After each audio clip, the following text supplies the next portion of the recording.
On the 24th of November, Sweden elected its first ever female prime minister.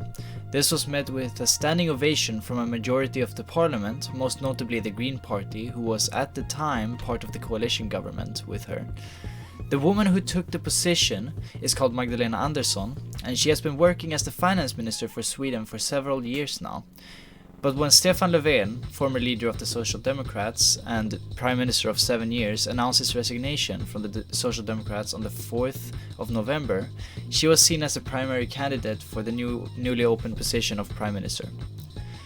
Her taking the leadership of the party and as candidate for Prime Minister was then announced, and she would later be voted in by the parliament, but as many may know, she would then resign after only 7 hours of being elected. To understand this situation, there are a couple of aspects to consider. The first being Löfven's resignation and what happens when a prime minister resigns. The second is the coalitions of the Swedish government. And lastly, the event that happened on the 24th of November and the following week. As a Swede, I believe I can provide a different perspective on this, and I hope you enjoy hearing about this from someone that experienced this as it happened. Löfven was a man who was often compared to Shrek in looks and made fun of in other ways. Most people would agree that he was not a good debater, and neither did he have a good education as he was a welder. He was the Prime Minister of Sweden for 7 years, between the years of 2014 up until his resignation in 2021. As for his reasons for resigning, they've never made it clear for certain, but many assume that there are two major reasons. The first is that he's tired from having two crises he had to control. The refugee crisis of 2015, where Swedes took in 130,000 immigrants according to Statistics Sweden, the highest in 1 year throughout Sweden's history, and the COVID-19 pandemic, which I assume needs no explanation. The second is that due to the decline of the Social Democrats, the party he was the leader of, the second is that due to the decline of the Social Democrats, the party he was the leader of, and the rise of the Swedish Democrats, the biggest far-right party in Sweden, some believe that he might have wanted to give place to a new leader to give them a better chance in the upcoming election of 2022. This means they had to find a new candidate to fill his role, and so they elected Magdalena Andersson for party leader. However, this does not mean her position as Prime Minister was guaranteed, so she had to get voted in by the government and accepted by other parties.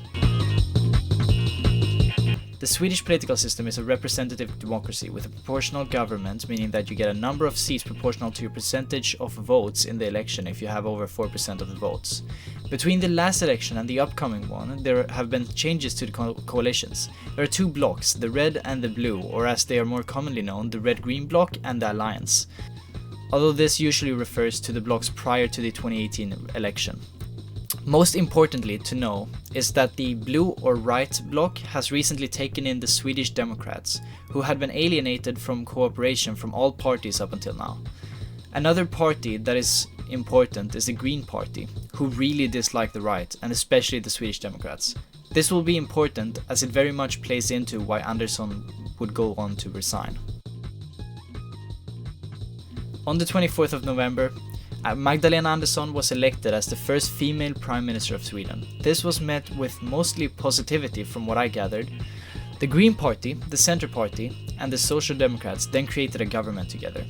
To note is that this is different from just being in the parliament, as the government is the one that chooses the ministers, or the foreign minister and so on.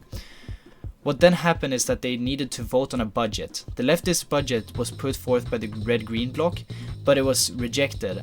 The blue bloc then put forward a right-wing budget that got voted through. This caused the Green Party to quit the government coalition. According to Dagens Nyheter, a Swedish newspaper, although the Green Party left the government coalition, they still supported the Social Democrats in creating a government. However, they would not want to partake in a government on a budget that has been drawn by a, quote, right extremist party, end of quote. Magdalena then chose to resign after 7 hours of her being elected because, quote, there is a constitutional practice that a coalition government would resign when one party quits, end of quote. And she wanted her government to have legitimacy. This is where most international newspapers stopped reporting until she was re-elected. But there is a key thing to mention here, and that is that almost all Swedish people understood that she would eventually end up coming back to the government, likely with a purely social democratic government. For a couple of days, there was mostly silence from the parliament. about this, as Andersson was trying to create a new government. And this would eventually happen on the 31st of November, as she would come back, now with a pure social democratic government, to then be re-elected for the first time. The fact that our Prime Minister resigned, I believe, did not matter that much, but the fact that she reconstructed the government to be one that is purely social democratic has more impact.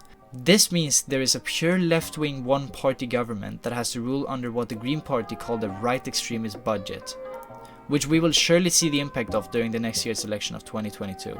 That is it for the first episode of Fusion News.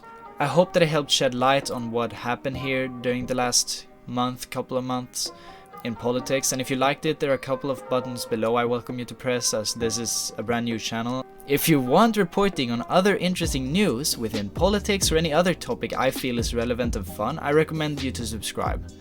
After the winter break, I'll start this again, because the winter break is coming up, and during that time I have no need for doing this. I'm doing this for a school project. But yeah, you're welcome to subscribe. I'm gonna bring in some other people you'll see after the break, hopefully. But yeah, thank you for watching. Goodbye.